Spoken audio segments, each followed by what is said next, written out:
ನಮಸ್ತೆ, welcome to Anita Shekhar YouTube channel. So ಇವತ್ತು ನನ್ನ ತಂಗಿದು ಬರ್ಡೇ. ಸೊ ಒಂದು ಸ್ಮಾಲ್ ಸೆಲೆಬ್ರೇಷನ್ ಮಾಡ್ತಾ ಇದ್ದೀವಿ. ಸೊ ನಿಮಗೂ ಕೂಡ ತೋರಿಸ್ತೀನಿ ಬನ್ನಿ. 20th birthday. ಸೊ ಈ ಡೆಕೋರೇಷನ್ ಎಲ್ಲ ಮಾಡಿರೋದು ತೋರಿಸ್ತೀನಿ. ನನ್ನ ತಂಗಿ ಅವ್ರ ತಂಗಿಗೋಸ್ಕರ ಮಾಡ್ತಾ ಇದ್ದಾಳೆ. So this is the small celebration. So ಬನ್ನಿ ಕೇಕ್ ಹೇಗಾಗಿದೆ ಅಂತ ತೋರಿಸೋಣ. And this is the cake. ಇದು ನಾರ್ಮಲ್ ಕ್ರೀಮ್ ಕೇಕೆ, ಬಿಕಾಸ್ ನಮಗೆ ಪೇಸ್ಟ್ರೀಸ್ ಇಷ್ಟ ಆಗಲ್ಲ. ಸೊ ಅದಕ್ಕೋಸ್ಕರ ನಾರ್ಮಲ್ ಕ್ರೀಮ್ ಕೇಕೆ ಮಾಡಿಸಿದ್ದೀವಿ. So for the first time ನಾವೇ ಆರ್ಡರ್ ಕೊಟ್ಟು ಇದೇ ಥರ ಕೇಕ್ ಬೇಕಂತ ಮಾಡಿಸಿರೋದು. And this is home made chocolate. ನೀವು ಸೈಡಿಗೆ ಬನ್ನಿ. ಬರ್ತಡೇ ಪಾರ್ಟಿಗೆ ಬಂದಿದ್ದೀರಾ? ಏನು ತಂದಿದ್ದೀರಾ ಗಿಫ್ಟು? ಹಾಂ, ಈ ಮಕ್ಕಳೆಲ್ಲ ಯಾರು ಅಂತ ನಿಮಗೆ ನನ್ನ ಅಪ್ಕಮಿಂಗ್ ಬ್ಲಾಗ್ಸ್ಗಳಲ್ಲಿ ಗೊತ್ತಾಗತ್ತೆ. ಹೌದಾ? ಕರ್ಕೊಂಡ್ಬಿಡ ಕೈ ಇಟ್ಕೊಂಡು. ಅಯ್ಯೋ,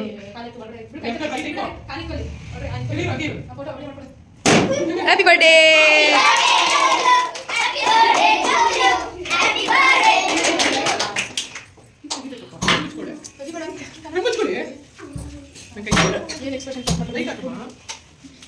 How is the cake? You should tell me. Same matching color.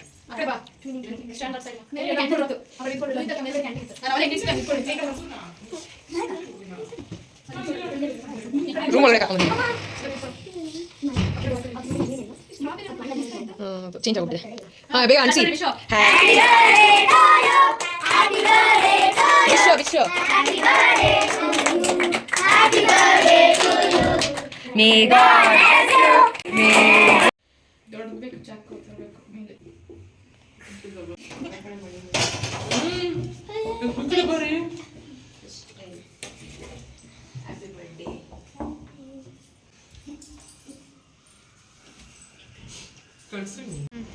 ಇವತ್ತು ನಿಮ್ಮೆಲ್ಲರಿಗೂ ಫಿಶ್ ಫ್ರೈ ತೋರಿಸ್ಬೇಕಂತೇಳಿ ನಾವು ಅಪ್ಪನಿಗೆ ಹೇಳಿ ಬಾಂಗ್ಡಾ ಮೀನು ತರಿಸಿದ್ವಿ.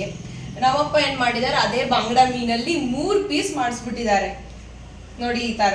ಸೊ ಅನ್ಯಾಯವಾಗಿ ನನ್ನ ಪ್ಲ್ಯಾನ್ ಎಲ್ಲ ಹಾಳಾಗೋಯ್ತು ನೋಡಿ. ಈ ಥರ ನಾವು ಅಮ್ಮನಿಗೆ ಹೇಳಿ ಫಾರ್ ದ ಫಸ್ಟ್ ಟೈಮ್ ಆಪ್ಷನ್ನೇ ಇಲ್ದಿರೋದ್ರಿಂದ ಫಿಶ್ ಸಾಂಬಾರು ಮಾಡೋ ಪರಿಸ್ಥಿತಿ ಬಂದ್ಬಿಟ್ಟಿದೆ. ಸೊ ಅದಕ್ಕೋಸ್ಕರ ನಿಮಗೂ ಸಾಂಬಾರು ಹೇಗೆ ಮಾಡೋದಂತ ತೋರಿಸ್ತೀವಿ. ಫಸ್ಟು ಇದು ಚಿಲ್ಲಿ ಪೌಡರು ಮ್ಯಾರಿನೇಷನ್. ಫಸ್ಟು ಸ್ವಲ್ಪ ಮೀನ ಮ್ಯಾರಿನೇಟ್ ಮಾಡ್ಕೊಬೇಕು. ಸೊ ಸ್ವಲ್ಪ ಚಿಲ್ಲಿ ಪೌಡರ್ ಇದ್ದಿದ್ದರಿಂದ ಸ್ವಲ್ಪ ಚಿಲ್ಲಿ ಪೌಡರ್ ಹಾಕ್ತಾಯಿದ್ದೀನಿ. ಸೊ ಇದು ಸಾಲ್ಟ್ನ ಹಾಕ್ತಾಯಿದ್ದೀನಿ. ಒಂದು ನೀಟಾಗೆ ಈ ರೀತಿ ಮ್ಯಾರಿನೇಟ್ ಮಾಡಿ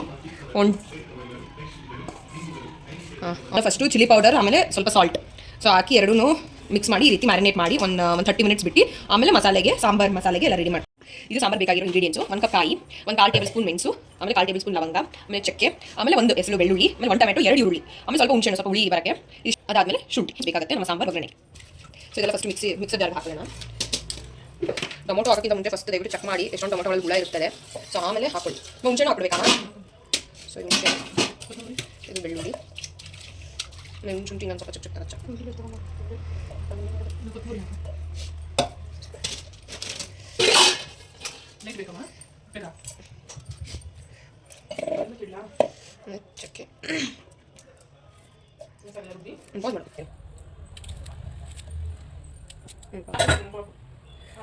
ಕೊತ್ತಂಬರಿ, 1 ಇಡೀ ಕೊತ್ತಂಬರಿ, 4-5 ಕಲೆ ಇಷ್ಟು.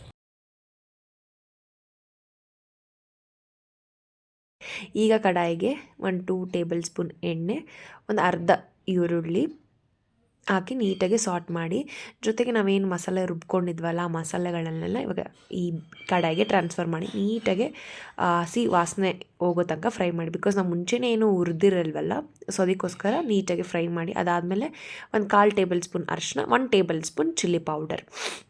ಇದು ಹೋಮ್ ಮೇಡ್ ಚಿಲ್ಲಿ ಪೌಡರ್. ನಿಮ್ಗೆ ಯಾವ ಚಿಲ್ಲಿ ಪೌಡರ್ ಅವೈಲೇಬಲ್ ಇದೆಯೋ ಅದನ್ನು ಹಾಕ್ಬೋದು. ಅದು ಹಾಕಿ ನೀಟಾಗಿ ಸಾಟ್ ಮಾಡಿ ಈ ರೀತಿ ಪೇಸ್ಟ್ ಕಲರ್ ಆಗಬೇಕು. ಸೊ ಅದೇ ಮಿಕ್ಸಿ ಜಾರಲ್ಲಿ ನಾವೇನು ರುಬ್ಕೊಂಡಿದ್ದೆ ಅದಕ್ಕೆ ಸ್ವಲ್ಪ ನೀರು ಹಾಕಿ ಅಡ್ಜಸ್ಟ್ ಮಾಡಿ, ನಿಮ್ಮ ಕನ್ಸಿಸ್ಟೆನ್ಸಿಗೆ ಹೇಗೆ ಬೇಕೋ ಆ ರೀತಿ ಅಡ್ಜಸ್ಟ್ ಮಾಡಿ ಒಂದು 10-15 ನಿಮಿಷ ಅದು ನೀಟಾಗಿ ಮಸಾಲೆ ಕುದಿಯೋಕ್ಕೆ ಬಿಟ್ಬೇಡಿ. ಅದಾದಮೇಲೆ ನೀವು ಮಸಾಲೆನ, ನಾವು ಏನು ಸಾಂಬಾರು ಮಸಾಲೆ ಇದೆ ಅದನ್ನು ಟೇಸ್ಟ್ ನೋಡಿ. ಯಾಕಂತಂದರೆ ಮೀನು ಹಾಕಾದ್ಮೇಲೆ ನಾವು ಟೇಸ್ಟ್ ನೋಡೋಕ್ಕಾಗಲ್ಲ, ಉಪ್ಪಾಗಲಿ ಖಾರ ಆಗಿರ್ಬೋದು, ಸ್ವಲ್ಪ ಟೇಸ್ಟ್ ನೋಡಿ. ಇದಕ್ಕೆ ಧನಿಯಾ ಪುಡಿ ಕೂಡ ನಾವು ಆ್ಯಡ್ ಮಾಡಿದ್ದೀವಿ, 1/4 ಟೇಬಲ್ ಸ್ಪೂನ್, ಸ್ವಲ್ಪ ಫ್ಲೇವರ್ ಬರಲಿ, ಧನಿಯಾ ಫ್ಲೇವರ್ ಅಂತ. ಅದಾದಮೇಲೆ ನಾವು ಮೀನು ಏನು ಮ್ಯಾರಿನೇಟ್ ಮಾಡಿಕ್ಕಿದ್ವಲ್ಲ ಒಂದು ಅರ್ಧ ಗಂಟೆ, ಅದನ್ನು ಟ್ರಾನ್ಸ್ಫರ್ ಮಾಡಿ ಇದನ್ನು ಚಿಲ್ಲಿ ಪೌಡ್ರ್ ಅದೇನು ರೆಡ್ಡಿಗೆ ಬರ್ತಿದೆಯಲ್ಲ, ಕನ್ಫ್ಯೂಸ್ ಆಗೋಕ್ಕೆ ಹೋಗ್ಬಿಡಿ. ಸೊ ಅದಕ್ಕೆ ಇನ್ನೊಂದ್ಸಲ ಹೇಳ್ತಿದ್ದೀನಿ. ಮೀನು ನಾವು ಟ್ರಾನ್ಸ್ಫರ್ ಮಾಡಾದಮೇಲೆ ಒಂದು 10-15 ನಿಮಿಷ ನೀಟಾಗಿ ಅದನ್ನು ಬೇಯಬಿಡಿ. 10 minutes is more than enough ಮೀನು ಬೇಯೋಕ್ಕೆ. ಬಿಕಾಸ್ ಫ್ರೈಗಿಂತ ಬೇಗ ಸಾಂಬಾರಲ್ಲಿ ಮೀನು ಬೆಂದೋಗುತ್ತೆ. ನನಗೂ ಫಸ್ಟ್ ಟೈಮ್ ಗೊತ್ತಾಗಿದ್ದು. ಸೊ ಫಸ್ಟ್ ಟೈಮ್ ನಾವು ಟ್ರೈ ಮಾಡಿದ್ದು, ತುಂಬ ಚೆನ್ನಾಗಿ ಬಂದಿತ್ತು. ನೀವು ಯಾರಾದರೂ ಈ ರೆಸಿಪಿನ ಟ್ರೈ ಮಾಡಿದ್ರೆ ಪ್ಲೀಸ್ ಕಮೆಂಟ್ ಬಾಕ್ಸಲ್ಲಿ ಕಮೆಂಟ್ ಮಾಡಿ. ಫಸ್ಟು ಒಲೆಯಿಂದ ಇಳಿಸೋಕ್ಕಿಂತ ಮುಂಚೆ ದಯವಿಟ್ಟು ಒಂದು ಟೈಮ್ ಚೆಕ್ ಮಾಡಿ ನೋಡಿ ಮೀನು ಬೆಂದಿದೆಯಾ ಇಲ್ವಾ ಅಂತ.